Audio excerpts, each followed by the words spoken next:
Sir अक्सर लोग कांग्रेस को क्रिटिसाइज़ करते हैं कि बड़े मुद्दों पर जो है कांग्रेस हमेशा चुप रहती है, चाहे अपोज़िशन में हो या रूलिंग में हो। आप इस क्रिटिसिज़्म की क्या वजह देना चाहेंगे? देखिए सर, अमूमन हमें लोग या हमसे बार-बार सवाल करते हैं नहीं कि सर, ये लोग जिसमें आप छुस्कोर कॉन्स्टिट्यूएंसी से आपको स्ट्रॉन्ग सपोर्ट भी मिला था, हमारा जहाँ तक ख़्याल है। लेकिन आपने नासिर मुंशी के हक़ में जो है आपने विथड्रॉ कर लिया। तो इस डिसीजन के पीछे पहले भी आपने थोड़ा बहुत, अब विस्तार में थोड़ा बहुत हमारे दर्शक जानना चाहते हैं सर, कि आपके सपोर्टर्स जानना चाहते हैं कि इस डिसीजन के पीछे क्या वजह थी? क्या ये कोई पॉलिटिकल स्ट्रैटेजी थी, इंटरनल प्रेशर या एक्सटर्नल थ्रेट? इसको ऐसे मेरा कैसे क्वेश्चन होगा कि प्लीज़ क्या ये दोनों लेग कांग्रेस करके एक ही एजेंडे पे काम कर रहे हैं? करेंगे सर, क्यों नहीं करेंगे? ऑब्वियसली करेंगे। अभी तक कर रहे थे? अभी तो तक इससे ये बात साबित होता है कि सर क्या आपको लगता है कि एलएचडीसी कारगिल में कांग्रेस एनसी का कोalition जो है वो लॉन्ग टर्म तक स्ट्रॉन्ग रहेगी, या फिर फ्यूचर में कोई पॉलिटिकल इंस्टेबिलिटी आप देखिए सर, मैं उस पार्ट नहीं, एक ग्रेजुअली डेवलपमेंट किस तरह से हो, इंफ्रास्ट्रक्चर किस तरह हो, वो एनवायरनमेंट फ्रेंडली हो, एजुकेशन सिस्टम किस तरह बढ़ा है? और सबसे बड़ी चीज़ ये जो यूटी हम पे थोपी गई, हमसे ना कहा कि हम कैसा यूटी दे रहा है, आपका एजुकेशन सिस्टम कैसा। मैं आपको बड़ी मज़ेदार बात बताता हूँ, क्योंकि मैं एजुकेशन से आपको लगता है अभी प्रेजेंट सिचुएशन, प्रेजेंट स्टेटस अगर हम अभी देखें तो आपको लगता है कहीं ना कहीं कुछ अप डाउन सेंसी कांग्रेस के अंदर कुछ चल देखिए रहा सर, है मैं कभी इंटरनल? काउंसिल उस लेवल पे बात करने के लिए पहुंचता ही ठीक है, लेकिन आपने पूछा कि कंट्रीब्यूशन, तो मुझे हमारे काचो मोहम्मद अली खान जो पश्चिम से थे, कांग्रेस को जिन्होंने फॉर्मर करगिल में हमारे कैबिनेट हाँ मिनिस्टर हाँ जो रह चुके हैं सर। जिन्होंने संभाला, तो उनका एक बिल्कुल होल लेवल ऑफ करगिल के लिए उन्होंने बहुत ही अच्छा कंट्रीब्यूशन, जो आज मैं अपनी देखिए सर, कोई भी सफ़र आप शुरू करते हैं तो यकीनन उसमें कोई चैलेंजेस आपके सामने आते ही आते हैं। तो मेरे सामने, मैं सबसे बड़ा चैलेंज तो यही था कि मैं लोगों के सामने खुद को रिप्रेजेंट कैसे कर पाऊँ। लोग मुझे जानते तो थे, लेकिन मैं कब उनके सामने आऊँ, कब अपनी बातें करूँ। सिकंदर हो तुम सिकंदर, सिकंदर हालात के आगे झुका नहीं करते, तारे टूट भी जाए ज़मीन पर गिरा नहीं बिल्कुल गिरते वो सारे दरिया किसी समंदर में, कोई समंदर किसी दरिया में नहीं गिरते। तो कांग्रेस पार्टी एक समंदर है, तो हम उनके दरिया हैं। तो हम कभी खुद को समंदर ना सोच ले, हम दरिया बन के रहे और इस समंदर में। अस्सलाम वालेकुम जुले नाजरीन, आप देख रहे कारगिल टुडे और मैं हुसैन खालू। लद्दाख की बढ़ती हुई नया दौर शुरू हो रहा है, एक ऐसे नया दौर का जिसमें नौजवान लीडर सिर्फ अपनी ख़ानदानी लीगेसी को ही आगे नहीं, बल्कि नए आइडियाज़ और कमिटमेंट के साथ रीजन का मुस्तकबिल भी बना रहे हैं। ऐसे ही एक युवा नेता जो सिर्फ करगिल के नहीं बल्कि लद्दाख के पॉलिटिकल फ्यूचर के लिए एक अहम आवाज़ बन चुका है, उनका नाम है मंजूर अहमद, जो अभी हाल ही में इंडियन यूथ कांग्रेस यानी कि IYC कारगिल डिस्ट्रिक्ट के अध्यक्ष यानी कि डिस्ट्रिक्ट प्रेसिडेंट चुने गए हैं। एक मजबूत सियासी ख़ानदान से ताल्लुक़ रखने वाले मंजूर अहमद की सियासत में एंट्री सिर्फ एक इत्तेफाक नहीं बल्कि एक फितरी दावत है। शानदार तालीम, तेज़ सियासी सोच और लोगों से गहरी जुड़ी हुई रिश्ते की वजह से उन्होंने जल्दी ही अपना पहचान जो है वो बना ली है। उनका ख़ानदान एक सक्सेसफुल बिजनेस एम्पायर का मालिक होने के बावजूद उन्होंने पर्सनल गेन के बजाय पब्लिक सर्विस और ग्रास रूट एक्टिविज़म को चुना है। आज जब करगिल लद्दाख एक सियासी मोड पर है और आर्टिकल यानी कि 370 के बाद नए चैलेंज जो है सामने आए हैं, तो मंजूर अहमद की लीडरशिप और भी ज़्यादा अहम बन चुकी है। नौजवान का एम्पावरमेंट, इकोनॉमिक ग्रोथ और इंफ्रास्ट्रक्चरल डेवलपमेंट उनकी मरकज़ी नुक्ता बन चुका है। LHDC करगिल में NC कांग्रेस कोalition के नए दौर में उनका रोल जो है बहुत इम्पोर्टेंट होगा। इस एक्सक्लूसिव इंटरव्यू में हम जानेंगे उनके पॉलिटिकल सफ़र, करगिल का मुस्तकबिल और साथ ही साथ आने वाले चैलेंज पर उनका नज़रिया। तो चलिए शुरू करते हैं। बहुत बहुत शुक्रिया मंजूर साहब, अपना कीमती टाइम लेके हमारे साथ इस प्रोग्राम में, इस शो में ज्वाइन होने के लिए बहुत बहुत शुक्रिया। कोशिश की थी इससे पहले भी, आपने कई सारे प्रेस कॉन्फ्रेंस जो है वो हमने दर्शकों तक पहुंचाने की कोशिश की, और साथ ही साथ बाकी जगहों पे प्रोग्राम में भी हम छोटे मोटे मीडिया बाइट्स जो है वो हम आपसे करने की कोशिश करते। तो सर हम आज कोशिश करेंगे कि डिटेल में आपके साथ एक डिस्कशन हो, डेवलपमेंट को लेके, पॉलिटिकल सिनारियो को लेके, क्योंकि आप एक उभरता एक यूथ लीडर भी है सर कारगिल डिस्ट्रिक्ट के, यानी कि खित्ती लद्दाख की अगर हम बात करें। हमेशा यही परंपरा रहा है सर हमारा इस चैनल का कि जो भी शख्स मेहमान को हम दावत देता है, सबसे पहले तो आप थोड़ा बहुत अपना एक छोटा सा पर्सनल बैकग्राउंड यानी कि पॉलिटिकल जर्नी के बारे में थोड़ा बताएंगे कि आप अपना छोटा सा इंट्रोडक्शन दे सकते हैं आपका, जिसमें आपकी एजुकेशनल बैकग्राउंड के हवाले से अगर हम बात करें, और साथ ही साथ आपका बचपन जो है वो कैसे गुजरा। औज़ुबिल्लाहि मिनश्शैतानिर्रजीम, बिस्मिल्लाहिर्रहमानिर्रहीम। सबसे पहले मैं कारगिल टुडे के सारे व्यूवर्स और खालू साहब आपका बहुत आप लोगों को सलाम करता हूँ, और जुले कि आपने मुझे आज अपनी बातों को रखने का मौका दिया अपने चैनल पे, उसके लिए बहुत शुक्रिया। ज़्यादा बचपन का तो नहीं बता पाऊँगा सर, लेकिन यही है कि मैंने अपनी जो स्कूलिंग है, मैंने 10th क्लास तक Jafri academy of modern education से मैंने कंप्लीट की। उसके बाद मैंने अपना जो 10+2 था वो बॉयज़ हाई सेकेंडरी भरूच से मेरा कंप्लीट हुआ। Home town. उसके बाद फिर मुझे फर्दर स्टडीज़ के लिए, हाई स्टडीज़ के लिए मैं Jammu SPMR college of commerce से मैंने अपनी ग्रेजुएशन की। उसके बाद मैंने मास्टर ऑफ पब्लिक एडमिनिस्ट्रेशन जो है एक न्यू यूनिवर्सिटी से मैंने अपना डिग्री हासिल किया। नॉट दिल्ली सर, मैं एज ए डिस्टेंस मोड। अच्छा, डिस्टेंस से आपने की? जी जी जी जी। तो मुझे MCOM करना था, लेकिन उससे पहले ही मेरे कुछ अपने पर्सनल कारण की वजह से मैंने सोचा मैं पब्लिक एडमिनिस्ट्रेशन पढ़ लूँ, तो इसीलिए मेरा एक एजुकेशन बैकग्राउंड है। उसके बाद मैं 2017-18 में वापस करगिल आता हूँ और अपने फादर के बिज़नेस को ज्वाइन करके, तो अभी आपके सामने इंडियन यूथ कांग्रेस के प्रेसिडेंट बन के बिल्कुल बैठा हूँ। तो आप रिसेंटली अध्यक्ष आप बन चुके हैं Indian youth Congress Kargil district के, उसके लिए पूरी टीम की जानिब से आपको मुबारकबाद पेश करता हूँ। तो पहले करना चाहिए था। तो सवालात हम शुरू करते हैं सर, 5-10 सवालात हम आपसे करेंगे इंशाल्लाह। हमारे जनरल पब्लिक ऑडियंस हमारे जो है यही चाहते हैं कि सर आज के दौर में यूथ जो है वो आगे आए, चाहे पॉलिटिक्स में हो या सोशल कोई एक्टिविज़म हो या एजुकेशन हो। तो मेरा नेक्स्ट सवाल ये होगा सर आपसे कि आपके घर वाले कई सालों से जो है सर, चाहे आपके वालिद साहब हो, आपके दादाजी हो, या आपके ख़ानदान की अगर हम बात करें, तो हमें तो यही लगा सर कि कांग्रेस से जुड़े हुए हैं। तो पॉलिटिकल लेगेसी ने आपको पॉलिटिक्स ज्वाइन करने के लिए इंस्पायर किया, इस पे आप किस तरह देखते हैं? देखिए सर, हम बेशक कांग्रेस के साथ जुड़े हैं बहुत अरसे से। मेरे फादर साहब बहुत ही एक्टिव मेंबर है, आप जानते हैं, कांग्रेस के। तो मुझे नहीं लगता है कि कांग्रेस में होने से मैं आज पॉलिटिक्स में हूँ।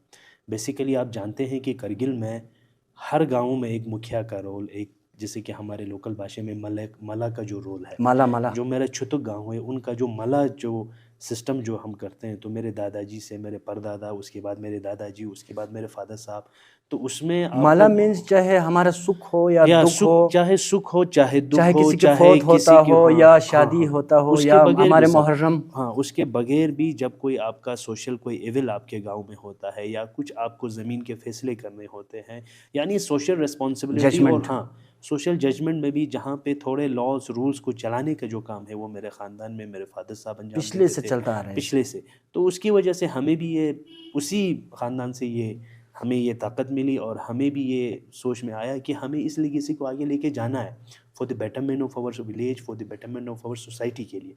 तो इसीलिए मैं जहाँ उस ख़ानदान से आता हूँ कि जहाँ पे ये सारी चीज़ें, जहाँ पे सोशल के लिए काम करना, सोशली लोगों के साथ मिलना, संवाद करना, उनकी बातों को हल करना, कोई भी गाँव के मसले हो उन पे अपना राय रखना, ये लीगेसी जो है मुझे अपने ख़ानदान से मिली, और उसी की वजह से, उसी लीगेसी से मुझे पुशअप हो के आज मैं करगिल की मेन स्ट्रीम, लद्दाख की मेन स्ट्रीम पॉलिटिक्स में आके अपनी बातें रख पा रहा हूँ। तो इसका पूरा श्रेय जो है, उसका पूरा जो कंट्रीब्यूशन जो है वो मेरे परिवार को जाता है। बिल्कुल, बहुत बढ़िया सर।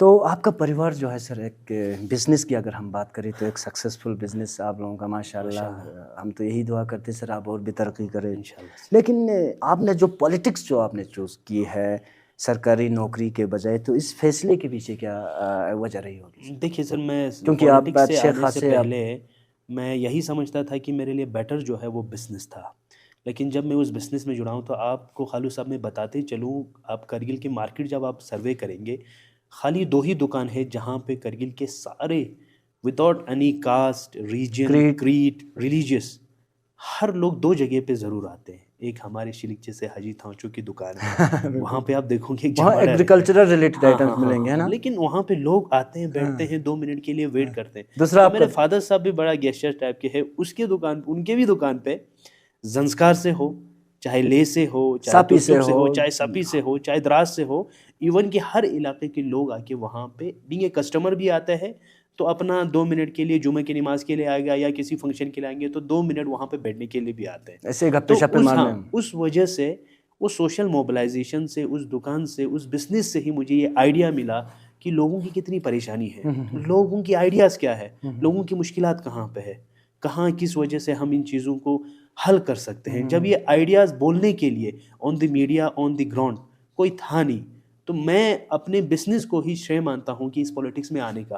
अगर आज मेरे करगिल में एक सेटअप नहीं होता, एक बिजनेस नहीं होता, एक बैठने का जगह नहीं होता, तो मैं उन लोगों से, उन बेज़बानों से, या उन जिनकी आवाज़ नहीं है, जिनकी आवाज़ को आगे नहीं आने देता, तो उनकी ख़यालात और उनकी मुश्किलात को मैं नहीं समझ पाता। आज मैं यहाँ से लेके मैं ख़ुद को बड़ा ही प्राउड फील करता हूँ कि ज़ंस्कार में हमारे बुद्धिस्ट भाई जितनी भी है, जो बिल्कुल मैं संस्कार जानता में, हूँ, बिल्कुल। मैं नमग्याल साहब को जानता हूँ जो फॉर्मर एग्जीक्यूटिव काउंसिलर रहे हैं। कांग्रेस तो से जुड़ा था। एक सेक्पेट सोसाइटी करके उनका एक सोसाइटी चलता है, तो मैं जब उनके कंट्रीब्यूशंस को देखता हूँ, उसके बाद आके हमारे द्रास से, जैसे कि आपको पता है मुराद बाग से हमारे हाजी हमीद साहब है, उसके बाद जो है अहले हदीस से ताल्लुक़ रखते हैं वो। अच्छा, उसके बगैर जो है हमारे द्रास से बहुत सारे हमारे बुज़ुर्ग हैं जो उधर आते हैं शीना कल्चर के रिलेटेड लेके। उसके बगैर शुरू से जो हमारे लोग हैं वो अच्छा, आते हैं शुरू अपने से। मुश्किलात को लेके, चाहे आप परकचिक से कर ले, शुरू से कर ले, चाहे हमारे सईद ज़ात हो या जो भी हो, तो वो अपनी जब मुश्किलात उस दुकान पे आके एक मीडियम बन के जब वहाँ पे ये चीज़ें डिस्कस होती है, तो कि हमारी सोसाइटी में क्या अच्छा हो, क्या बुरा हो, तो मैं समझता हूँ कि इसी बिज़नेस की वजह से ही मैं पॉलिटिक्स में हूँ और उसी छोटे शामियाने की वजह से आज मैं आपके जिस सामने। तरह आपने फरमाया कि आपके वालिद साहब, चाचा जी हो, आ, माला का ज़्यादा रोल उनका अभी तक गांव में रहा है, कम्युनिटी में। उसके अलावा भी काफ़ी एक्टिवली सोशल और पॉलिटिक्स में भी उनका कंट्रीब्यूशन और पार्टिसिपेशन रहा है, आपका कहने का मतलब। यस सर, यस सर, जी यस जी सर, जी। यस।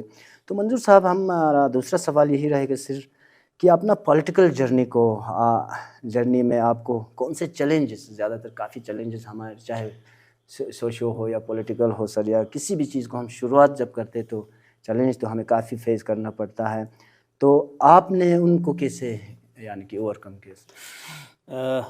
देखिए सर, कोई भी सफ़र आप शुरू करते हैं तो यकीन है कि यकीनन उसमें कोई चैलेंजेस आपके चैलेंज तो सामने आने आते ही हैं। आते हैं।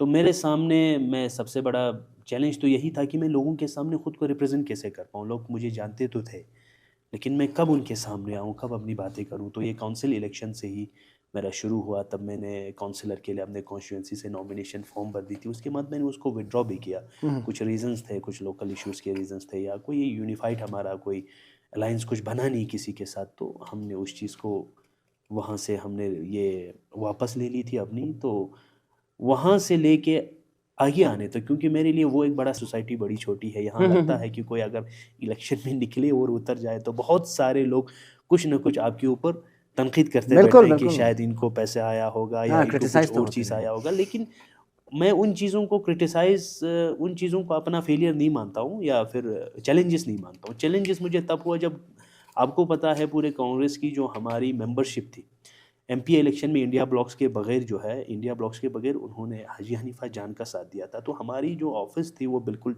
शटअप था। शटअप आपको ये था। तो उसमें क्या था कि तब मेरी पार्टी जो है बहुत बड़ी जिम्मेदारी मेरे ऊपर देती है कि आप यूथ कांग्रेस को संभालिए। एक लेटर के थ्रू मुझे यूथ कांग्रेस प्रेसिडेंट बनाया गया था 4 महीने पहले। ठीक उस 4 महीने के बाद मेरा इलेक्शन होता है बाय इलेक्टोरियल। तो मेरे लिए बहुत बड़ी चैलेंज ये थी कि मैं अपने पार्टी के डिसीजन को, जो उन्होंने मुझे प्रेसिडेंट बना के 4 महीने पहले दिया, और ख़ुद के इमेज को कैसे बचाऊं। अच्छा अच्छा, तो बिल्कुल ऑन बिटवीन दैट ये काफ़ी मैंने, चैलेंज था हाँ, आपके तो लिए। मेरे लिए बहुत बड़ा चैलेंज था। और आज मैं बहुत ही थैंकफुल हूँ हम्म सब उन लोगों का, हम्म, जिसमें आप मीडिया हजरात भी बिल्कुल है बिल्कुल। और बहुत सारे मेरे वोटर्स जिन्होंने भर भर के मुझे वोट दिया, सपोर्ट किया।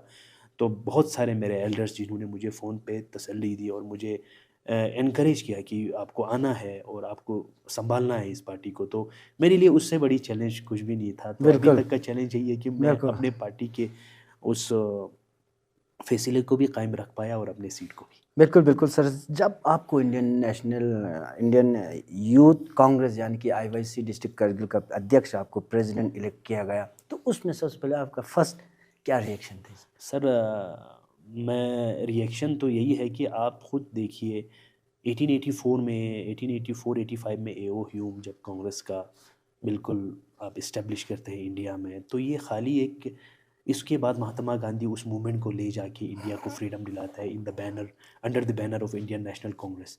तो एक ऐसी पार्टी थी जिसने न सिर्फ इंडिया में बल्कि साउथ अफ्रीका में और साउथ ईस्ट एशियन जो भी कंट्रीज़ में जहाँ पे कॉलोनियल रूल था, उनके उस आइडिया को कि आप डिवाइड एंड रूल पॉलिसी था उनका, किस तरह कास्ट में लोगों को बांटा जाए, किस तरह रिलीजन में लोगों को बांटा जाए और किस तरह आप आदिवासियों को अलग किया जाए, इन सब के सोच को लाके इनको अपलिफ्ट करने का काम और इस तरह से हिंदुस्तान को आज़ादी दिलाने का काम जो इंडियन नेशनल कांग्रेस की आइडिया ने, इसकी विचारधारा ने दी, तो उस पार्टी के साथ जुड़ना मेरे लिए इससे बड़ी बात और क्या हो सकती है सर। तो मेरे लिए बहुत ही खुशी की बात थी और मैं ये सोचता हूँ कि आप एक पद पे होता है तो आपके ऊपर जिम्मेदारी होती है और आपको एक ताकत मिल जाती है कि आपकी आवाज़ बन के उन ऑप्रेस लोगों की आवाज़ बने जिनकी आवाज़ सुनने के लिए आज कोई तैयार नहीं है। तो मैं उनका आवाज़ बन के अगर आज डिस्ट्रिक्ट में काम करूँ या बोलूँ तो मैं खुद को समझूंगा कि मैंने इस पार्टी की इस पोस्ट को बचाया है, इसकी गरिमा को मैंने सुधारा है, सुना है। बिल्कुल बिल्कुल बिल्कुल सर, जिस तरह आपने पहले भी वजाहत की पिछली इलेक्शन एलएचडीसी इलेक्शन को लेके, जिसमें आप छुस्कोर कॉन्स्टिट्यूएंसी से आपको स्ट्रॉन्ग सपोर्ट भी मिला था हमारा जहाँ तक ख्याल है, लेकिन आपने नासिर मुंशी के हक़ में जो है आपने विड्रा कर लिया। तो इस डिसीजन के पीछे पहले भी आपने थोड़ा बहुत, अब विस्तार में थोड़ा बहुत हमारे दर्शक जानना चाहते हैं सर, कि आपके सपोर्टर्स जानना चाहते हैं कि इस डिसीजन के पीछे क्या वजह थी? क्या ये कोई पॉलिटिकल स्ट्रैटेजी थी, इंटरनल प्रेशर या एक्सटर्नल थ्रेट? इसको ऐसे कह सकते हैं सर कि मैंने कभी नासिर मुंशी या फॉर्मर जो हमारे अभी तो शायद वो इस दुनिया में है नहीं है, हाजी रज़ा साहब के हक़ में मैंने किसी के हक़ में विड्रॉ नहीं की।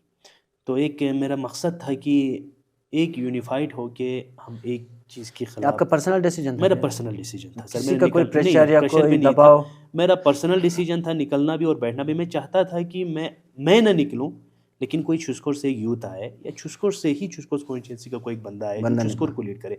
क्योंकि मैं ये सोचता हूँ सर, आज यूटी के दौर में हम ये बोलते हैं कि हम लद्दाखियों को, करगिलियों को चलाने का हक करगिलियों का है, लद्दाखियों का है, ले वालों को चलाने का हक ले वालों का है, और लद्दाख को चलाने का हक लद्दाख वालों। तो मेरा ये आइडिया था कि छुस्कोर को भी चलाने का हक जो है छुस्कोर वालों के हाथ में होना चाहिए। तो यही मेरा आइडिया था। अब उस पर नहीं हुआ तो माशाल्लाह उससे हमारे कांग्रेस पार्टी। खादिम सापू पे आपकी क्या ओपिनियन हो? सर एक यंग लीडर है, अच्छा लड़का है, मेहनत कर रहा है, सोच अच्छा है, सोसाइटी के लिए काम कर रहा है। इंशाल्लाह आने वाले टाइम में खुदा उसको और कामयाब बनाए, बिल्कुल उनकी सोच को और कामयाबी दे। तो ये थे मंजूर साहब के कुछ पॉलिटिकल जर्नी को लेके हम कुछ सवालात कर रहे थे। अब हम आते हैं सर पोस्ट आर्टिकल 370 एब्रोगेशन की तरफ।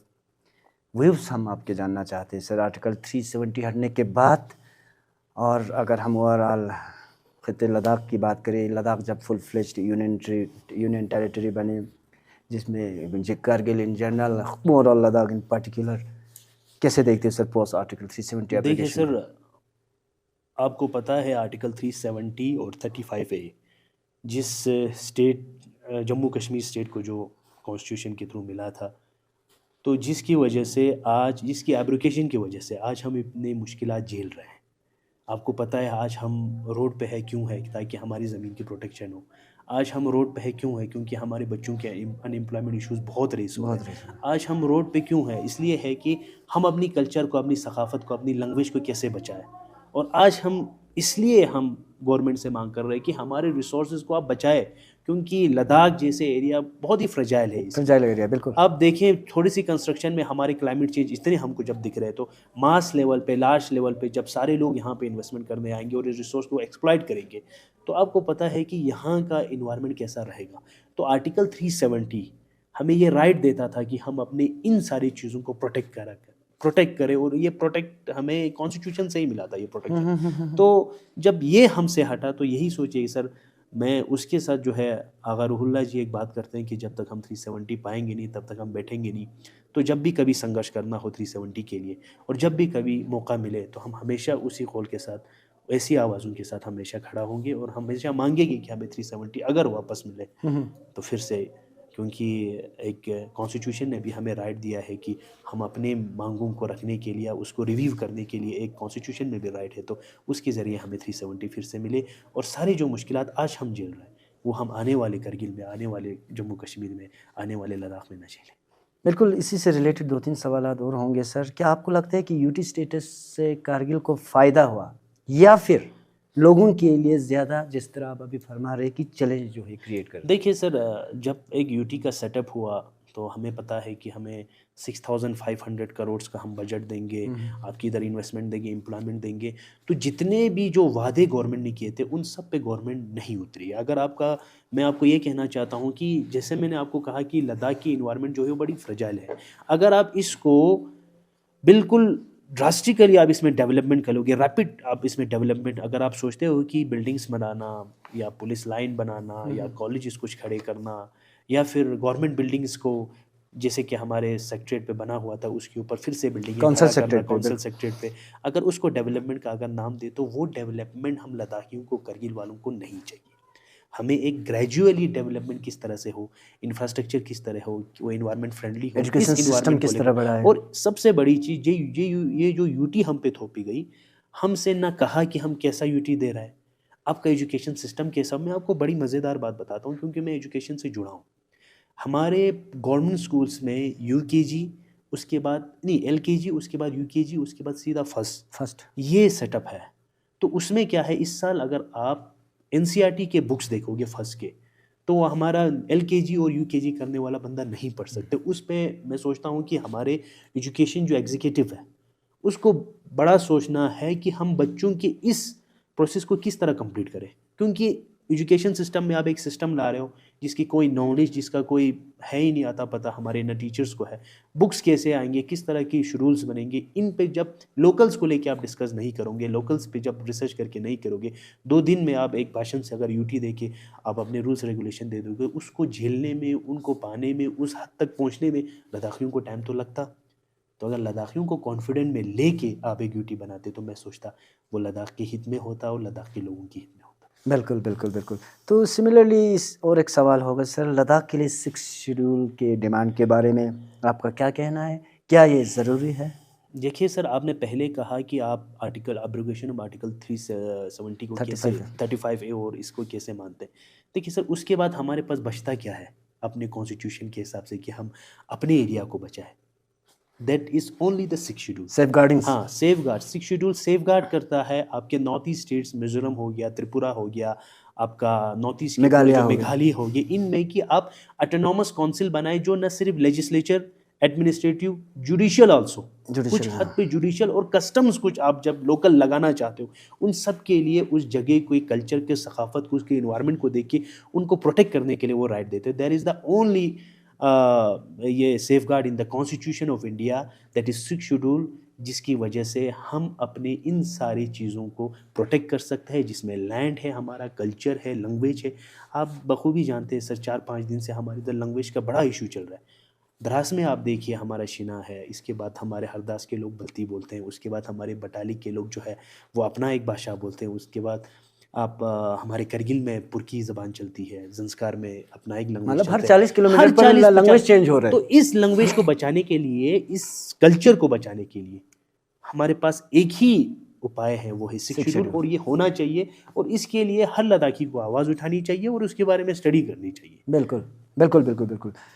बहुत बहुत शुक्रिया मंजूर साहब। तो हम चलते हैं सर पॉलिटिकल मूवमेंट और कुछ लीडरशिप की तरफ, जिसमें पोस्ट आर्टिकल 370 के बाद, जिस तरह आप अभी फरमा रहे थे, Ladakh full fledge union territory बनने के बाद काफ़ी सारे अप डाउन्स हमें देखने को मिले, जिसमें काफ़ी सारे आवाज़ें हमें लेह से भी आने लगे, कारगिल से भी आए, फिर इन्हीं दोनों पे कमिटीज़ फ्रेम हो गए, एक जगह एपेक्स आ गया, कारगिल डेमोक्रेटिक अलायंस आ गया, हंगर स्ट्राइक हुए, एगिटेशंस हुए, पद यात्रा पे भी गए। तो इसी सिलसिले में एपेक्स और कारगिल डेमोक्रेटिक अलायंस द्वारा 4 पॉइंट एजेंडा वाले मूवमेंट के बारे में आपका क्या नज़रिया है? उसके बाद इसी से रिलेटेड 2-3 सवाल आपसे होंगे 4 पॉइंट एजेंडा को लेकर। देखिए सर, 4 पॉइंट एजेंडा जो एपेक्स और केडीए ने, जिसके लिए बहुत संघर्ष की है और कर भी रहे हैं और आइंदा करने भी हैं जब तक ये फुल फ्लैश ना हो। सर, आपको पता है कि हम क्यों स्टेट मांग रहे हैं? क्योंकि आज हम सेंट्रलाइज्ड होके, डेमोक्रेसी जो है, इंडिया कहते हैं India is a mother of democracy. Democracy जब मदर ऑफ डेमोक्रेसी में आप पंचायती राज इंस्टीट्यूशन तक, यानी आपके बिल्कुल ग्राउंड ग्रास रूट लेवल तक आप डेमोक्रेसी को पहुंचाना चाहते हो, तो लद्दाख के पूरे डेमोक्रेसी को आप एक लेफ्टिनेंट गवर्नर और 4-5 सेक्रेटरीज के अंदर क्यों रखना चाहते हो? क्योंकि हम यही चाहते हैं कि लद्दाख को गवर्न कर ले लद्दाखीज। इसीलिए हमें स्टेटहुड होना बहुत ही ज़रूरी है, ताकि हम अपने लैंड्स पे, जैसे कि स्टेट लिस्ट, आपको पता है कॉन्स्टिट्यूशन में 3 हमारे लिस्ट है, सेंट्रल लिस्ट, यूनियन लिस्ट जिसको कहा जाता है, स्टेट लिस्ट और कंकरेंट लिस्ट। एटलीस्ट हम स्टेट लिस्ट पे तो अपने लॉस बना ले, उसके लिए हमें स्टेटहुड विद 6 शेड्यूल। या तो उसके बाद जो है स्टेटहुड जब आएगी तो आप अपने ज़मीन के लिए, हिफाजत अपने कर सकते उसके हैं। लिए आप लॉस बना सकते हो। लॉज बना, नए नए जो कानून बना सकते लेजिस्लेचर हैं। बनाने का जो हक जिस है तरह वो आर्टिकल हमें मिलना 70 चाहिए। 35 वे था। Yes, just like that. और 6 शेड्यूल तो हमें चाहिए मैंने आपको पहले ही कहा कि हमारे प्रोटेक्शंस के लिए। थर्ड जो है हमारा जो पब्लिक सर्विस कमीशन, आप देख रहे हैं 2019 के बाद जितने भी जो हमारे बच्चे कश्मीर एडमिनिस्ट्रेटिव सर्विस के लिए तैयारी करते थे या जितने भी गेजेटेड पोस्ट के लिए करते थे, आज वो बिल्कुल डिप्रेशन में है। इसलिए है क्योंकि वो तो ओवर एज भी हो चुका है। किनका तो ये भी नहीं है कि हम किस स्ट्रेटजी से पढ़े, तो ये भी एक बड़ा इशू है। और थर्डली जो लास्ट है हमारा ये 2 लोकसभा का, तो वो हमारा हक बनता है। आपको पता है कि यहाँ से चंगथंग कितने किलोमीटर पे है, यहाँ से ज़ांस्कर कितने किलोमीटर पे है, यहाँ से फिर आपका तुर्तुक कितने किलोमीटर, उन सबको शायद उनकी आवाज़ को पहुँचाने के लिए एक एमपी बहुत ही कम है। तो उसके लिए हमें 2 एमपी, 2 लोकसभा सीट तो ऑलमोस्ट चाहिए। मेंबर ऑफ पार्लियामेंट का होना बहुत ही ज़रूरी है। हाँ। तो ये हमारी जेन्युइन डिमांड है और हमेशा इस डिमांड के अपेक्स और केडीए के साथ इंडियन यूथ कांग्रेस खड़ा है। क्योंकि मुझे भी लगता है कि लद्दाख में ज़्यादातर टेंस जो होता है इसी लोकसभा सीट को लेके होते हैं, जिसमें भी बिल्कुल आपको तो सब बखूबी इल्म है, मुस्लिम बुद्धिस्ट। तो अगर ये 2 अलग अलग सीटें आएंगे तो ये कम्युनल टेंशन भी है वो ख़त्म हो सकता है। आपने एक बात कही सर, बुद्धिस्ट मुस्लिम एमपी की सीट के लिए मैं ये मोहतमाना गुजारिश करता हूँ, या फिर मेरा ये अपना भी एक सोच है। मैं ये सोचता हूँ कि आज हमारी सोसाइटी में डिबेट, डिस्कशंस और संवाद की कमी है। मान लो माइनॉरिटीज़ को लेके, जब भी करगिल में बुद्धिस्ट माइनॉरिटी में है, लेह में मुस्लिम माइनॉरिटी में है, मैं ये सोचता हूँ कि अगर करगिल में बुद्धिस्ट फले फूले होंगे तो उस मेजॉरिटी की इज्जत होगी, और अगर लेह में मुस्लिम अगर फले फूले हो तो उस लेह की बुद्धिस्ट की इज्जत होगी। तो मैं ये चाहता हूँ कि इनके साथ संवाद करना, इनके प्रॉब्लम को एड्रेस करना और इनसे लाके कि आपकी क्या मुश्किलात है, इनको डिस्कस करना जो है वो मेजॉरिटी का हक है, चाहे वो करगिल में हो और चाहे वो लेह में हो। बिल्कुल सर, बिल्कुल बिल्कुल। तो मंजूर साहब, क्या आपको लगता है कि केडीए और एपेक्स को एक साथ मिलकर लद्दाख के फ्यूचर के लिए स्ट्रगल करनी चाहिए? देखिए सर, केडीए और एपेक्स को मिला के ही लद्दाख बनता है, और अगर लद्दाख बीच में से टूट जाए तो मुझे नहीं लगता कि लद्दाख को टूटना चाहिए। तो मुझे हमेशा ये यकीन भी है अपने लीडरशिप पे और एपेक्स और केडीए के लीडरशिप पे कि वो हमेशा लद्दाख के डिमांड को लेके हमेशा आगे आएंगे, right in present and also in future. वो हमेशा हमारे हक के लिए यूनिफाइड होंगे। बिल्कुल। एक इम्पॉर्टेंट सवाल होगा सर इसमें, आप कारगिल के डिफरेंट पॉलिटिकल पार्टी के लीडर्स के लीडरशिप क्वालिटीज़ को कैसे एवेलुएट करेंगे, स्पेशली अगर हम डेवलपमेंट के हवाले से बात करें और पब्लिक वेलफेयर के पर्सपेक्टिव से अगर हम देखा जाए तो? देखिए सर, मैं इसके लिए हमारे जो नए लीडर्स अभी प्रेजेंटली लीडर्स हमारे हैं या फिर अभी जो नए आ रहे हैं, तो मैं ये सोचता हूँ कि कई सालों से, जब से हमारे पुराने जो लीडर्स थे उनके जाने के बाद, कोई हमारी ऐसा कोई या मैं कहूँगा एक नॉमेनक्लेचर या कोई ऐसा लीडर आया ही नहीं है हमारे सामने कि जिसको देख के हम कुछ काम करें। मैं बड़ा ये कठिन आपने सवाल पूछा है, तो इस पर मैं कठिन ही जवाब दूंगा कि आज हमारे लीडर्स, जहाँ तक मैं सोचूं, चाहे मैं काउंसलर्स की बात करूं, वोट लेते समय हर कोई एक किसी के दरवाजे पे पहुंच रहा है, लेकिन हर किसी की परेशानी को दूर करने के लिए आज वो लीडर उस दरवाज़ों से दूर है। और जब भी कोई यूथ उसमें पार्टिसिपेशन कर रहा है या अभी यूथ लीडर हमारे बहुत आए, तो मैं उनसे बड़ा तवक्का रखता हूँ कि उनकी सोच प्लानिंग में, डेवलपमेंट में, वेलफेयर ऑफ द सोसाइटी में अलग हो। यही नहीं हो कि 5 साल से जो चीज़ चल रही है, चाहे वो आपका सब्सिडाइज कंपोनेंट में हो, चाहे आपका CSR SD, ये CSR के फंड को जब आप डिस्ट्रीब्यूट करते हो, तो उनको खाली आप अपने वोट बटोरने के लिए या अपने वोट को पाने के लिए उन चीज़ों का इस्तेमाल न करें, बल्कि उनको डेवलपमेंट ऑफ दी आपके विलेजेस और डेवलपमेंट ऑफ द आपकी कॉन्स्टिट्यूंसी में अच्छे से उसको प्रॉपर यूटिलाइजेशन ऑफ रिसोर्सेज जिसको कहते हैं उस तरीके से करें। तो मैं सोचता हूँ कि उसमें हमें काफ़ी सीखने की कोशिश है, चाहे हम किसी भी प्लेटफॉर्म से सीखें। तो तो बहुत बहुत शुक्रिया मंजूर साहब। अब हम चलते हैं डेवलपमेंट और प्रायोरिटीज़ की तरफ, जिसमें अगर हम बात करें कारगिल में डेवलपमेंट के लिए सबसे ज़्यादा अर्जेंट एक्शन जो है, क्या लगता है सर आपको किस एरिया में लेना चाहिए? सर किसी भी कौम की नींव, जो डेवलपमेंट की जो नींव है, वो एजुकेशन है, हेल्थ है और इंफ्रास्ट्रक्चर है। इंफ्रास्ट्रक्चर। तो करगिल की अगर बात करें तो हमें सबसे पहले अपने एजुकेशन सिस्टम को सुधारना है। ये नहीं कि हम किसी 2 जगह 3 जगह पे काउंसिल मॉडल स्कूल बना के डायरेक्टर्स को भी वहाँ ला के, वीआईपीज़ को भी वहाँ ला के, सारे हमारे अच्छे मेंस एंड मशीनरीज और हमारे ह्यूमन रिसोर्स को उधर लगा के हमें 2 स्कूल को नहीं, बल्कि हमें फार फ्लंग एरियाज़ में जो हमारे स्कूल्स है, जैसे आपका इचू पंबर है, जैसे आपका सपी है, जैसे आपके द्रास के इलाके हैं और उसी तरह बटालिक के चुली चंद वाले इलाके हैं, उनके स्कूल्स को एक अच्छी तालीम दे पाए तो ये हमारे आने वाली जनरेशन के लिए एक बहुत बड़ा एसेट है। और हेल्थ केयर सेंटर जो है आज यूटी बनने के बाद तमाम फंड्स एंड ये सारे फंड्स और आपका फाइनेंशियल सपोर्ट होने के बावजूद बहुत सारे मैन एंड मशीनरीज़ की कमी है, आपका डॉक्टर्स की कमी है, आपके नर्स की कमी है। तो उनको फुलफ़िल करके एक अच्छे ग्राउंड लेवल पे भी और प्लस डिस्ट्रिक्ट लेवल पे भी आप किस तरह की एक हेल्थ स्ट्रक्चर जो है वो आप प्रोवाइड करते हो। और थर्डली मैं कहूँगा को किस लेवल में मैं सोचूंगा कि करगिल में मात्र एक ऐसा माध्यम है जिसकी वजह से हम लोगों को एम्प्लॉयमेंट दे सकते हैं या हम डेवलपमेंट कर सकते हैं, वो in the field of tourism है। बिल्कुल। जब हम अपने सुरु वैली की बात करते हैं, हमारे द्रास मेमोरियल की बात करते हैं और करगिल को, जहाँ तक मैं सोचता हूँ कि हमारे काउंसिल को चाहिए कि हम एक ऐसा लॉज बनाए और ऐसा फंड इस पे ऊपर हम रिसर्च एंड डेवलपमेंट पे हम खर्चा करें जिससे हमारी टूरिज्म बूस्ट हो, हमारे ट्रैकिंग रूट्स खुले, हमारे लिए बाइकिंग के रूट्स खुले और बहुत सारे ट्रैवल। मैं सोचता हूँ कि बहुत सारे ओटीएम जैसे प्लेटफॉर्म अगर बॉम्बे में हमारे होटलर्स जाके वहाँ पे करते हैं तो हमारे काउंसिल को चाहिए कि इंडिया के कम से कम कुछ गिने चुने बाहर के ट्रैवल एजेंट्स को लाकर, उनको इधर लाकर, इनको यहाँ की सारी चीज़ें दिखाकर इनको एक्सप्लोर करें। और हम जवानों में, यूथ्स में ये इन्फिनिटी है कि हम इसके थ्रू कोई एम्प्लॉयमेंट नहीं कर सकता टूरिज्म के थ्रू, ये फियर है। उस फियर को दूर करने के लिए काउंसिल को काम करना चाहिए और कंसर्न डिपार्टमेंट उसमें काम करना चाहिए। बिल्कुल सर। सर एक यूथ लीडर होने के नाते आपकी क्या मेन प्रायोरिटीज़ होंगे, स्पेशली जब लद्दाख ऑटोनॉमस हिल डेवलपमेंट काउंसिल करगिल में एनसी और कांग्रेस का जो है अब तो कॉलिशन भी चल रहा है सर। देखिए सर, प्रायोरिटीज़ एक एज ए यूथ लीडर मेरा ये प्रायोरिटीज़ रहेगा सर। मैं आपको एक चीज़ बहुत ही स्पेसिफिक आपको बताता हूँ कि जहाँ मुझे लगता है कि वहाँ पे बात होनी चाहिए और मेरा हमेशा स्ट्रगल उस चीज़ के लिए होगा कि आपको पता है आने वाले टाइम में, आज से 4-5 महीने पहले एक टीचर फोरम का एक आपका इलेक्शन हुआ था। तो उस इलेक्शन का मेन मकसद था कि हम किस तरह करगिल में एक बेटर ट्रांसफ़र पॉलिसी ला के स्कूलों को चलाएं। तो जब मैं इस पे रिसर्च करता हूँ, मैं उस पे देखता हूँ, तो मेरा गांव है सर 8 किलोमीटर दूर पे। मैं वहाँ पे किसी काउंसिल वाले के पास या काउंसिल के किसी भी कंसर्न बंदे के पास जाके मैं टीचर मांगता हूँ तो मेरा गांव 8 किलोमीटर पे हर कोई आने के लिए तैयार है। लेकिन मैं ये नहीं चाहता हूँ सर। मैं चाहता हूँ कि एक ट्रांसफर पॉलिसी हमारे टीचरों के लिए हो, हमारे लेक्चरर्स के लिए हो। कोई 15 साल से एक ही जगह पे पोस्टिंग है, तो आप मुझे बताइए सर उसका मोराल कैसे बूस्ट होगा? हम कैसे उस टीचर की अच्छाई को नापें? वो तो यही कहेगा कि आप ज़्यादा से ज़्यादा मुझे क्या कर लोगे, मैं सपी में हूँ तो आप मुझे फुकरफू में डाल दोगे।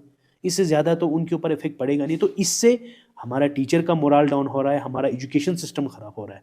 मैं हमेशा उन टीचर्स के साथ खड़ा हूँ। अगर कोई ट्रांसफ़र पॉलिसी बन के एक अच्छा सा पॉजिटिव चीज़ करगिल में आके हमारे स्कूल अगर अच्छे हो जाए तो इससे बड़ी हमारे लिए तब्दीली और इससे बड़ी स्ट्रगल आज के दौर में हमारे लिए कुछ बिल्कुल सर। करगिल को एम्प्लॉयमेंट, एजुकेशन, जिस तरह आप अभी फरमा रहे थे, हेल्थ केयर और टूरिज्म जैसे मेजर चैलेंजेस का सामना करना पड़ रहा है, तो आप इनको एड्रेस करने के लिए आपकी पार्टी या आप इंडिविजुअल अगर हम बात करें तो क्या आप देखिए सर, अगर आपको करगिल में मेन लद्दाखी सारों का एक ही आइडिया है कि हम ये सोचते हैं कि एम्प्लॉयमेंट्स मीन गवर्नमेंट जॉब। हमारे लोकल भाषा में भी बोलते हैं कि गवर्नमेंट जॉब जो है वो एक छुमिक की तरह है, एक स्प्रिंग की तरह है, वो निकलते बैठते वहाँ से कम होना नहीं। तो इस मिथ को जब आप तोड़ेंगे नहीं और हम अपने यूथ्स को स्किल डेवलपमेंट के तहत, जैसे कि मोदी सरकार ने खुद एक स्किल डेवलपमेंट इनिशिएटिव किया था, तो उसी की तरह अगर हम अपने यूथ को स्किल डेवलपमेंट नहीं करेंगे या फिर टूरिज्म सेक्टर में उनको किस तरह से आगे बढ़ना है, किस तरह से आपको अपनी हॉस्पिटैलिटी लोगों को सामने दिखाना है, किस तरह से उनको हम ट्रेन ना करें, जब तक इन चीज़ों पे हम फोकस नहीं करेंगे और ख़ाली हम एक साइड में कोई भी, चाहे वो आउटसोर्सिंग के थ्रू हो या गवर्नमेंट परमानेंट जॉब्स के थ्रू, उसी की तरफ जब हम अपने यूथ्स को डाइवर्ट करेंगे तो हमारी हालात जो है इससे भी ज़्यादा बद से बदतर होने के इम्कान है आने वाले टाइम में। तो मैं ये कहूँगा कि सारे यूथ्स को खुद पे भरोसा रखो। कोई भी काम छोटा बड़ा नहीं होता है, लेकिन उस काम को करने में आपके अंदर हुनर होनी चाहिए और उस काम के प्रति आपके लिए उस काम के लिए आपको मोहब्बत होनी चाहिए उस काम मोहब्बत से। होनी चाहिए, जिस बिल्कुल। तरह एक माशूक को अपने माशूका से होती है, उसी तरह उस काम को भी अपना महबूब मान के काम करें तो सब कामयाब होंगे। बिल्कुल, बिल्कुल, बिल्कुल। तो रिसेंटली हम सभी को बखूबी इल्म है सर कि नेशनल ज्योग्राफिक द्वारा सुरुवेली को दुनिया के टॉप मोस्ट टूरिस्ट डेस्टिनेशनों में आप घोषित कर दी गई है सर, शामिल की गई है। ये न सिर्फ सुरुवेली को या कारगिल डिस्ट्रिक्ट को, पूरे खत्े लद्दाख के लिए एक फ़ख्र की बात है।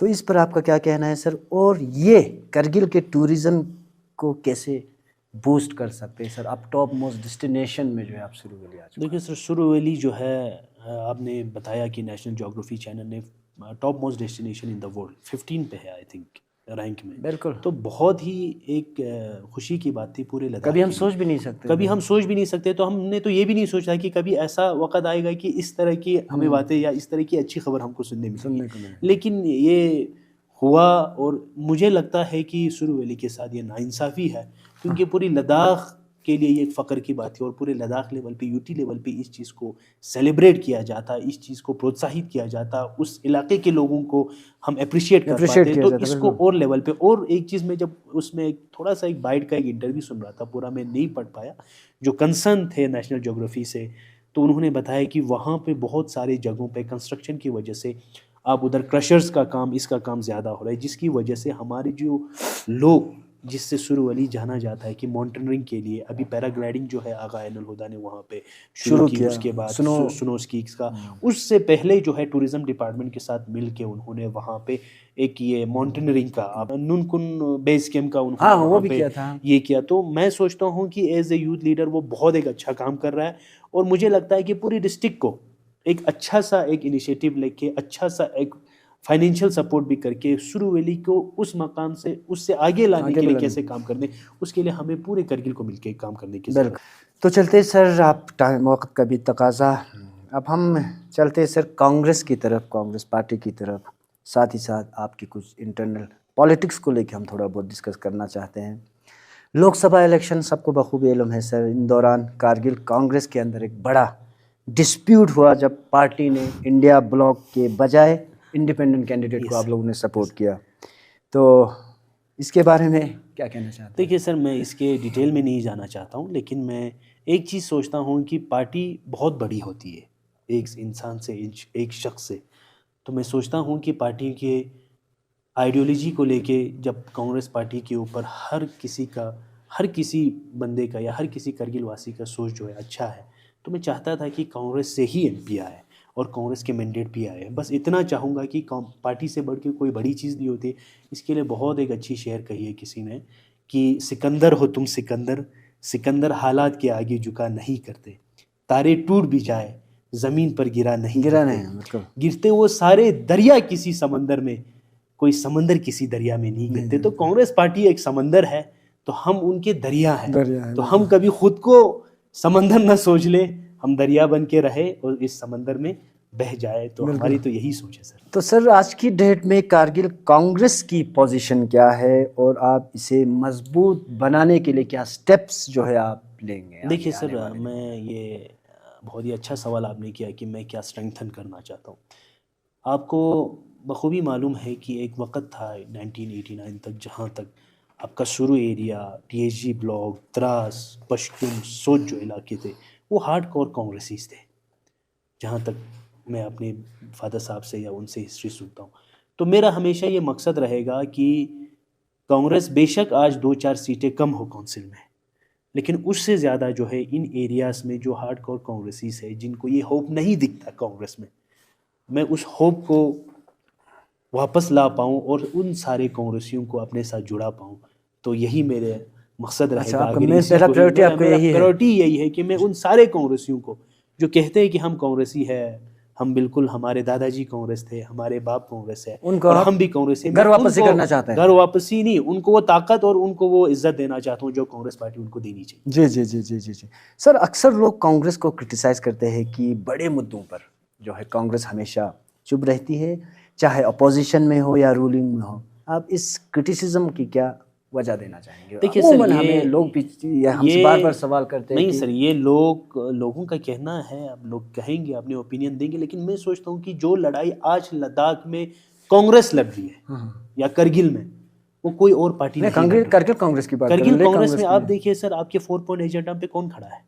नहीं, इससे पहले की बात, आप तो अभी 1-2 साल हो गए वो आप शुरू हो नहीं गए। नहीं, 1-2 साल पहले आप मुझे बताइए कौन सा ये था जहां नहीं, जिस मुद्दे हमें पे खड़े हमेशा नहीं यही हुए। कंप्लेंट देखिए रहा सर, है कि हम चाहे रूलिंग में हो या अपोजिशन में, हाँ, ये कांग्रेस जो आपकी है बड़े मुद्दों पर देखिए सर, हमेशा साइड में रहा है। मैं अपने पब्लिक से ये रिक्वेस्ट करता हूँ, ये गुजारिश करता हूँ कि आपकी जो भी मुद्दे हो, चाहे बड़े हो या छोटे, चाहे छोटे हो, उन सब के लिए इंडियन यूथ कांग्रेस, आज मैं आपके मन से कह रहा हूँ कि मैं खड़ा हूँ उनके साथ, क्योंकि ये हमारी राहुल गांधी जी की एक सोच थी। मैं हमेशा बोलता हूँ कि वो खुद एज ए एमपी होते हुए कई बार पार्लियामेंट में ऑर्डिनेंस पे उन्होंने तनकीद की थी।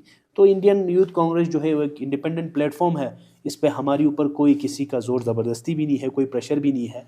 तो मैं ये कहूँगा आपसे कि हमारे साथ आए, बात करें और आपके जर्नल इश्यूज़ को लाए, तो हम उन पे ज़रूर बात करेंगे आगे सर बढ़कर। इससे पहले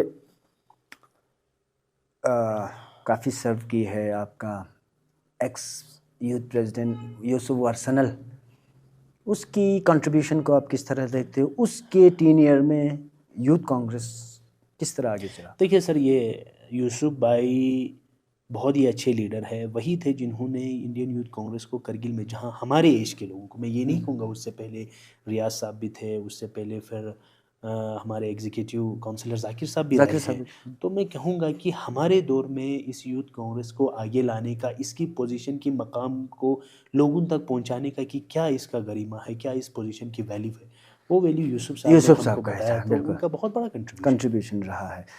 तो सर कारगिल कांग्रेस और लेह कांग्रेस के रिलेशन कैसे हैं?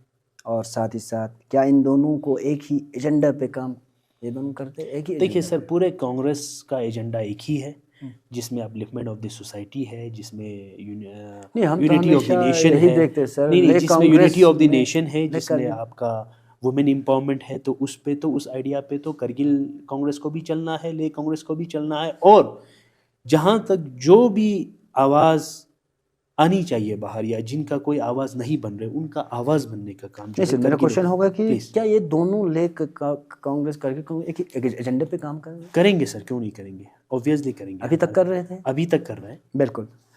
चलिए सर, अब हम नेक्स्ट सवालात की तरफ चलते हैं। न्यूली क्रिएटेड डिस्ट्रिक्ट को लेके काफ़ी चर्चित में रहा सर, काफ़ी सुर्खियां बटोती डिस्ट्रिक्ट को लेके, लद्दाख में नए डिस्ट्रिक्ट बनने का फैसले पर। सबसे पहले तो आपका क्या रिएक्शन है?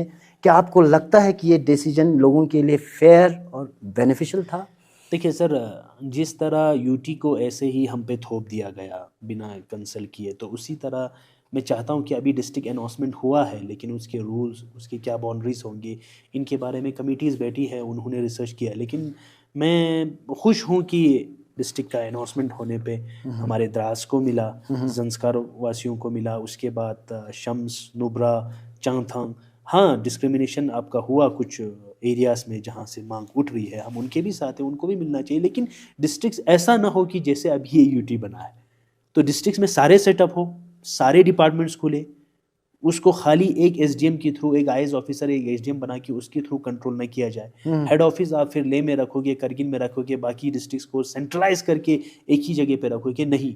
अगर आप डिसेंट्रलाइज करना चाहते हो तो डिसेंट्रलाइज ऑफ डिपार्टमेंट्स भी कीजिए, उसमें सारे डिसेंट्रलाइज ऑफ पावर सब किसी को दीजिए, हर किसी को मौका दीजिए, पार्टिसिपेशन दीजिए। और प्लस जो है एम्प्लॉयमेंट जनरेशन वहाँ से जो करनी है, हर डिस्ट्रिक्ट को संभालने के, उनको जल्द अज जल्द आप नोटिफिकेशन करके निकाल दीजिए। तो हमें लगता है कि एक अच्छा स्टेप है, और इस अच्छा स्टेप को लोगों के साथ मिल के शेयर करके उसको अच्छे से लागू होगा तो उन डिस्ट्रिक्ट्स के लिए भी अच्छा है। इनमें 2 एरियाज सांको और शकर चिकतन जो है वो भी डिस्ट्रिक्ट की मांग कर रही है, क्या उनकी डिमांड को आप सपोर्ट करते हैं? आपके पास देखिए सर, सांको का जो है और शकर चिकतन का है, तो सांको एरिया जो है पॉपुलेशन वाइज और जोग्राफिकली बहुत ही बड़ा पॉपुलेटेड, डेंस पॉपुलेटेड एरिया है। तो मैं मानता हूँ कि उनका एक वैलिड डिमांड है। जब आप शम्स जैसे एरिया को दे सकते हो, चांथंग जैसे एरिया को दे सकते हो, तो शकर चिकतन और मेरे ख्याल से सांको को देने में इतनी कोताही तो नहीं होनी बिल्कुल चाहिए। बिल्कुल बिल्कुल बिल्कुल। बस सर, आप कुछ ही सवाल अब बचे सर। अब हम चलते हैं future of LHDC Kargil, Ladakh autonomous development council Kargil के फ्यूचर को लेकर, और साथ ही साथ कांग्रेस लीडरशिप पे हम 1-2 सवाल आपसे करेंगे। अभी का जो गवर्नमेंट है डॉक्टर जाफर आखुन जी का, है सर, सीसी चेयरमैन है, 2.5 साल का कुछ एग्रीमेंट इनका हो चुका है सर। उसके बाद मुझे लगता है नासिर मुंशी साहब जो है आप सीसी बनेंगे। उससे के बाद आपकी लोगों के लिए क्या टॉप प्रायोरिटीज़ रहेंगी सर, और आप अपनी कम्युनिकेशन स्ट्रैटेजी सेट आप कैसे करेंगे? देखिए सर, मैंने आपको कहा कि 2.5 साल के बाद आपने जैसे कहा कि नई जो सीसी आएगी वो नासिर साहब की क़यादत में, या हाँ, ऐसा कुछ इससे एग्रीमेंट कुछ हमें सुना सुनने हमने। में आया है। तो सर अभी तक जहाँ हमने देखा है कि अगर काउंसिल को चलाना है इन कोलिशन लेड गवर्नमेंट में, तो दोनों का राय और दोनों के मशवरे के मशवरे। हिसाब से ही चलना चाहिए। तो जहाँ तक डॉक्टर जाफ़र साहब का 2.5 साल था, बहुत सारे हमें अप एंड डाउन देखने को मिले, बहुत सारे अभी कॉन्स्टिट्यूंसी तकरीबन से। जाफ़र साहब को हाँ, 1.5 साल हो गए, अभी तक आप सेटिस्फाई हो? मेरा खुद का सेटिस्फेक्शन तो नहीं है सर, मैं पर्सनली सेटिस्फाइड हो या ना हो इससे कोई फ़र्क नहीं आप पड़ता। डिसअपॉइंटेड हो? लेकिन नहीं सर, मैं ये नहीं कहूँगा, लेकिन जहाँ जिन जिन जगहों से जहाँ इनकी कोलिशन लेड गवर्नमेंट हमारी चल रही है, वहाँ की कॉन्स्टिट्यूंसी से जब लोगों का, जब उधर के कंप्लेंट। लीडर्स का जब कंप्लेन आएगा, या फिर बहुत सारे इश्यूज़ पे जो है इन कंप्लेंट्स को दबा के जब चल जाते हैं, तो मुझे नहीं लगता कि इस तरह से कोई कोलिशन लेड गवर्नमेंट चलेगी। तो मैं नासिर साहब की 2.5 साल की टेन्योर में यही हमारी टॉप प्रायोरिटीज़ रहेगी कि हमारे कोलिशन में जो एनसी है उनके लोग भी खुश हो, कांग्रेस भी खुश हो, और उन दोनों की अपोजिशंस भी खुश हो। उनको ये मौका ना हो कि वो किसी की बात पे तनकीद करे। तो एक अच्छा सा एक गवर्नेंस अगर हमें देखने को मिलेगा 2.5 साल में, हम ये उम्मीद करते हैं। तो इसी से ये बात साबित होता है कि सर क्या आपको लगता है कि एलएचडीसी कारगिल में कांग्रेस एनसी का कॉलिशन जो है वो लॉन्ग टर्म तक स्ट्रॉन्ग रहेगी, या फिर फ्यूचर में कोई पॉलिटिकल इंस्टेबिलिटी आप हो देखिए सर, सकती है? मैं उस पार्ट का पार्ट ही नहीं हूँ जिन्होंने ये कोलिशन फॉर्म में लाए। मैं रिसेंटली एक प्रेसिडेंट बना हूँ, तो लेकिन मैं ये सोचता हूँ कि अगर इनको कोलिशन को आगे चलाना है, जैसे मैंने आपको कहा, तो इनके जो मेरे ख्याल से कुछ कमिटीज़ बनी है। हमने ये जब एमपी के इलेक्शन के दौरान जो है करबलाई साहब ने अपने हाथ में एक लेटर लेके लोगों को दिखाया था कि हमने कुछ लोगों के दस्तखत इसमें ली है 10 लोगों के। हाँ, कमिटीज़ को। जब वो कमिटीज़ आपस में अपने रिलेशंस या डिबेट के थ्रू कोई भी प्रॉब्लम को अगर सॉल्व कर पाए, तो आने वाले टाइम में भी इनका कोलिशन रह सकता है। अगर उस कमेटी के कहने पे या आपसी मतभेद अगर कंप्लीट नहीं हो और आपसी मतभेद चलते रहे, तो मुझे नहीं लगता, मुझे ये कहने में कोई कोताही भी नहीं है कि इससे पहले भी एनसी और कांग्रेस के कोलिशन तो हो चुके थे। नासिर साहब और जाकिर साहब तब भी हमारे एग्जीक्यूटिव्स बने थे, लेकिन आपको पता है 1-1.5 साल में वो सरकार टूटी थी। तो इस साल तो ये 2.5 साल तक चला है, क्योंकि कांग्रेस वालों ने जो कुर्बानी अपने पार्टी को छोड़ के हाजी हनीफा जान डिस्ट्रिक्ट प्रेसिडेंट ऑफ एनसी होते हुए उनको एमपी बना के भेजा, तो इतना हक और इतना झेलना तो एनसी वालों को भी झेलना चाहिए। इस एहसान को एहसान के ज़रिए कांग्रेसियों को चुकाना है। आपको लगता है अभी प्रेजेंट सिचुएशन, प्रेजेंट स्टेटस अगर हम अभी देखें, तो आपको लगता है कहीं ना कहीं कुछ अप डाउन एनसी कांग्रेस के अंदर कुछ चल देखिए रहा सर, है मैं कभी इंटरनल? काउंसिल उस लेवल पे बात करने के लिए पहुंचता ही नहीं हूँ, ना मैं सेक्रेटरीट पहुंचता हूँ। मैं एक लोकल लीडर हूँ, मैं बाज़ार में बैठता हूँ, लोगों से बात करता हूँ। कोई अपना समस्या लेके आए, पब्लिक मैं में आप उसको ज़्यादा रहते हैं? हल करने की अपने हिसाब से कोशिश करता हूँ, क्योंकि मेरा इतना मानना है कि जब तक आप प्रॉब्लम को खुद से हल नहीं कर पाओगे, जितनी कोशिश करो खुद से हल होने की, नहीं होता है तो खुदा ने आपको ज़रिए दिए, उन ज़रियों का यूज़ करो। तो मैं वहाँ पे पहुँचता नहीं हूँ, तो इन बातों पे मुझे शायद डिस्कस करना मेरे नॉलेज से बाहर है सर। बिल्कुल। जो करगिल के यूथ है सर, पॉलिटिक्स ज्वाइन करना चाहते हैं, उनके लिए आपका कोई पैगाम या मैसेज? देखिए सर, हमारे यूथ्स में मैं हमेशा शिकायत कहूँ या जो भी कहूँ, एक यूथ्स में कैलिबर तो है, यूथ में जोश भी है, लेकिन एक मकाम पे आके वो अपने बातों को कहने से कतराते हैं। इसलिए कतराते हैं, या वो पॉलिटिकल प्रेशर में होगा, या फैमिली प्रेशर में होगा, या कुछ भी प्रेशर में। प्रेशर में बिल्कुल। तो वही प्रेशर झेल के हम भी आए, हमारे भी फैमिली से, हम भी किसी पॉलिटिकल पार्टी से बिलोंग करते हैं, हमारी भी सोच है, कभी हमारे पार्टी से डिफ़र होता है, कभी हमारे लीडर से डिफ़र होता है, लेकिन हमें अगर लगे कि ये बात हमारे कौम के लिए सही है, तो जब मैं उस बात को नहीं कहूँगा, तो तब तक वो बात निकल जाती है सर। एक बहुत ही बड़ी हमारे ये कहते हैं कि पुराने वक़्त में जब इसके शिकार के लिए जाते थे, आपका हिरन के लिए, हिरन के शिकार के लिए जब जाते थे, तो लोग सोचते हैं कि मैं इतने करीब से मारूंगा, इतने करीब से मारूंगा, इतने करीब से, तो तब तक हिरन भाग जाता है। तो आपकी अल्फाज और आपकी लफ्ज़ और आपका बात भी ऐसा ही है। किसी मौके पे जब आपकी माइंड घूमती है, उसमें कोई सवाल आता है, तो आपको उस मौके का छोड़ना नहीं चाहिए, उसका उसी वक़्त इस्तेमाल करके बताना चाहिए, for the welfare of your society, for the betterment, for the upliftment for the society. बस सर आखिरी सवाल होगा सर, चलते चलते सेकंड लास्ट क्वेश्चन मेरा होगा। इससे पहले काफ़ी डिस्टरबेंस हमें देखने को मिले लेह और कारगिल में, एमपी लद्दाख को लेके सर, जिसमें यम फंक्शन एक चल रहा था, आपको भी बखूबी मालूम है, जिसमें हनीफा जान साहब ने अपने स्पीच में एक इशू ऐसा निकला जिसमें लेह से काफ़ी टिप्पणी हमें देखने को मिले। और रिसेंटली जब एमपी साहब लद्दाख लेह पहुंचे तो लोकल मीडिया से बातचीत करते हुए उन्होंने अपनी तरफ से अपना पक्ष जो है उन्होंने बिल्कुल क्लियर कर दी। मेरा ऐसा कोई ये नहीं था, इंटेंशन मेरा ऐसा नहीं था कि जिससे किसी कम्युनिटी को ठेस पहुंचे, जिससे किसी मजहब को ठेस पहुंचे या किसी माइनॉरिटी या मेजॉरिटी को ठेस पहुंचे। मैंने अपना स्पीच जो था क्लियर अपने दिल से मैंने बता दी, और मेरा शख्सियत जो है सबको पता है कि मैं किस टाइप का लीडर हूँ। तो उस टिप्पणी को, उस इशू को, उस कंट्रोवर्शियल स्टेटमेंट को आप किस तरह देखते हैं? देखिए सर, मैं पूरे अपनी लद्दाख वासियों को, लद्दाख के आवाम को ये कहना चाहता हूँ, हम लीडर बनते हैं लेकिन एक कैमरा फेस करने के लिए एक सेट पे जब एक स्टेज पे जब एक लीडर निकलता है तो उसके सामने बहुत सारे चैलेंजेस होते हैं। सबसे पहले तो लोगों को बात करना, लोगों के बैलेंस साथ अपने बात बैलेंस रखना, बात बिल्कुल, रखना। तो हर सर चीज़ ये देखना। हम सोचते हैं कि बड़ा आसान है, एक पॉलिटिकल लीडर के लिए, एक लीडर के लिए बहुत ही मुश्किल है।